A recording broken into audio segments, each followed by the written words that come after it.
the fuck?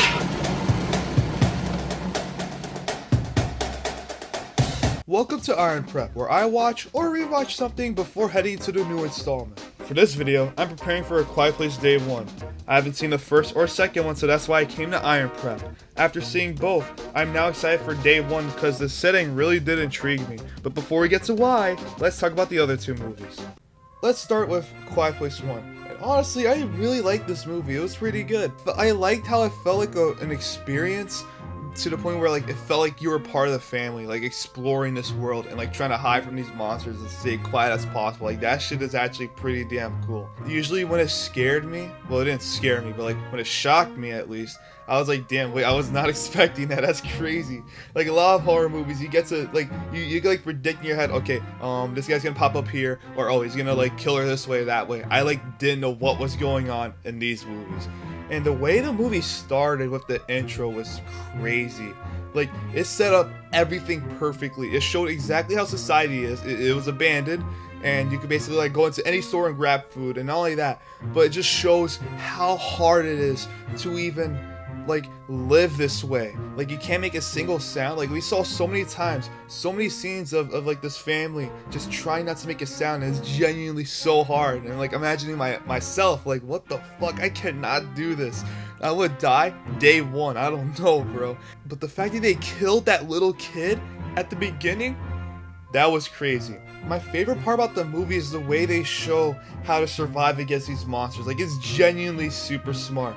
Like, I love how they use fireworks as defense, and not only that, but like the solution being like that loud ass shit with that hearing aid thing. Like, that's pretty cool. It reminds me of Venom in a way, now I think of it, because you know, like, what sensitive sound, you take that shit off, but for them they just get stunned. But I think that's pretty cool.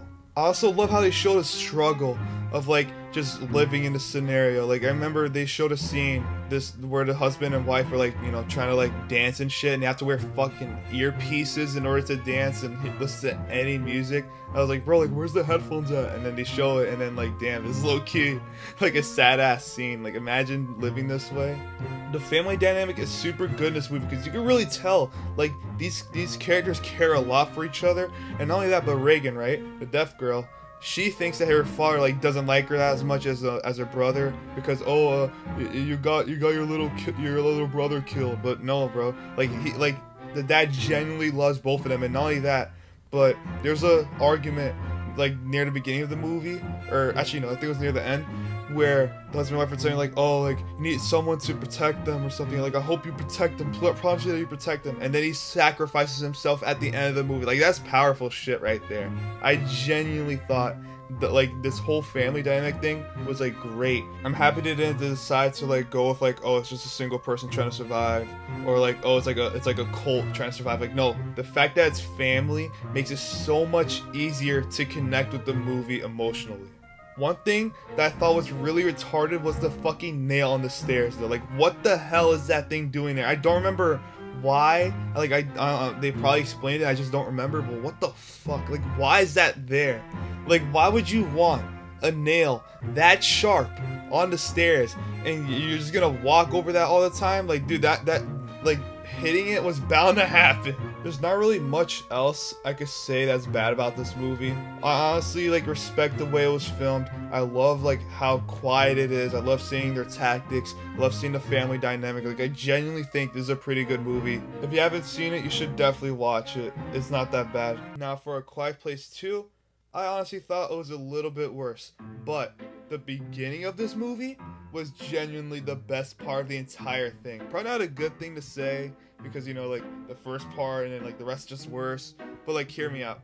The fact that they show like day one, like how this shit originally happened, and with the original family too, with the dad and all that, I loved it.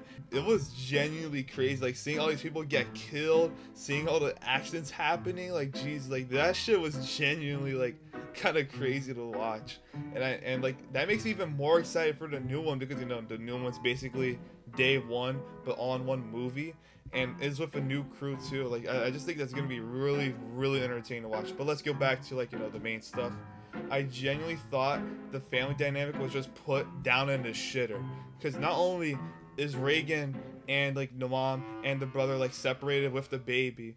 But like, my God, like they brought this new guy named Emmett, and basically he's with Reagan the entire time. Like, I don't know why the family refuses to go with Reagan after she literally saved everyone's life. Like, if it wasn't for her, they would have all been dead in that fucking house. Like, what the hell were y'all doing? Like, oh, we can't go there, it's too dangerous, you see what happened to dad. Like, shut the fuck up. She literally saved your life. You can't trust her again, you fucking piece of shit. Whatever.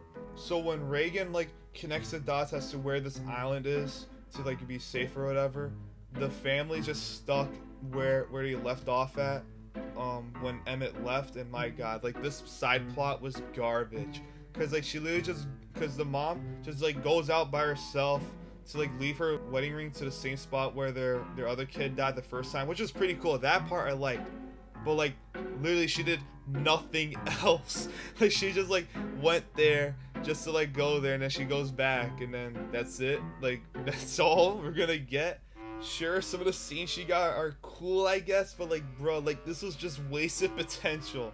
And I don't even know if we're ever gonna go back to this, so we're never gonna see the family like all connected together at the island, unless they do make A Quiet Place Part 3 for some reason. But like, what the hell, man? This kind of sucks. Emmett is like whatever to me. I don't really care about him that much. Reagan was cool still, because, you know, she saved the day. She went to the radio station and she finally, like, you know, got the solution for everyone. You know, loud ass. We got it finally. The little boy, bro, that boy was so annoying. And not only that, but the way they ended the movie was so Disney Channel to me. Like, because he was being a little pussy the whole movie, right? Like, okay, I would be a pussy too against these monsters, but my God, when the sound finally came on at the end, and then he's just like, oh yeah, I'm not afraid of you now. Yeah, like, that's some Disney Channel shit. Like, oh, the music is beating him. I'm not afraid of you. Like, oh my God, that was so cringe, low key. Like, what the fuck? And not only that, but the scary scenes aren't really that good in this movie compared to the first one, because the first one shocked me like every time, while this one, it was just like expected. Like there's like so, like, I just think this movie should have been the same way as the first one, where it's like, oh, it feels like all in one day.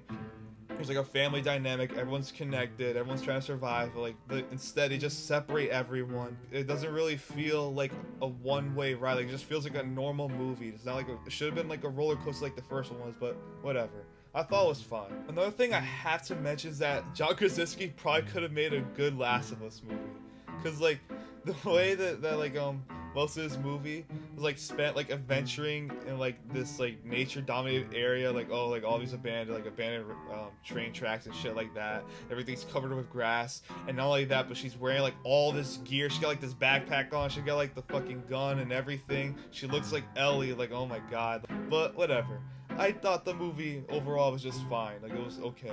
Comparing both of them, I think Quiet Place 1 is definitely better than the second one. Not like a million times better, but it's still like more of an experience to me. Quiet Place 2, it just felt like a normal sequel. It felt like a normal movie. And not only that, but they like kind of took away the best parts of the first one. But at least they did show day one, which was very, very entertaining. Like, I genuinely think that was the best part of that movie. So I give Quiet Place 1 4 stars, a Roger Ebert thumbs up, and I give Quiet Place 2 3.5 stars, a Roger Ebert thumbs up, but a Gene Siskel thumbs down.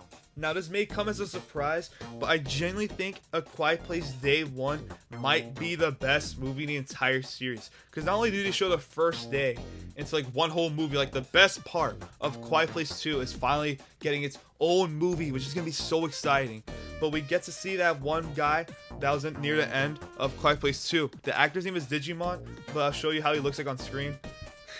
Digimon. But still, I really like that character a lot. He was probably my favorite one in the entire movie, which is kind of surprising because he barely had any screen time. But the fact that we get him and Day 1, and I don't know, I have a feeling they're gonna show the way they found the island. I didn't like pay attention that much to the trailers. I don't remember if they showed the island at all. I don't know if the characters are gonna be as good as the family from 1 and 2, but we'll see. I genuinely expect it to be very good. I really hope you guys like this Iron Prep format. Subscribe to the channel if you like stuff like this, and thanks for watching.